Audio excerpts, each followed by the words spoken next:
Tuloy-tuloy sa pag-aalboroto ang Bulkang Kanlaon. Kahapon, 3 beses itong nagbuga ng abo. Una itong nagbuga ng 11:52 ng umaga ng Lunes at natapos ng 2:12 ng hapon. Umabot sa 2,624 feet ang taas ng plume.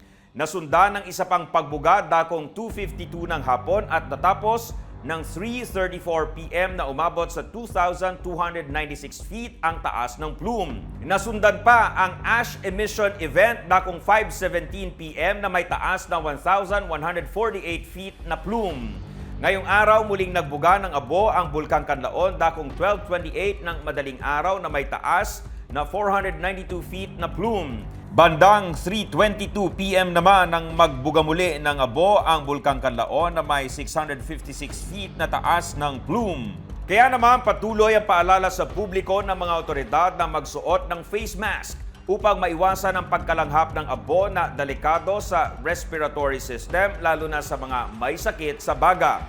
Nananatili pa rin sa Alert Level 3 ang Bulkang Kanlaon at hindi inaalis ng PHIVOLCS ang posibilidad na iakyat ito sa Alert Level 4. Nagpalabas ang Regional Task Force Kanlaon ng isang memorandum na mahigpit na ipinagbabawal ang anumang Holy Week-related activities sa loob ng 6-kilometer extended danger zone. Kung matatandaan, dating ginagawang pilgrimage at trekking site ang Kanlaon tuwing Semana Santa bago na itaas ang alert level dito.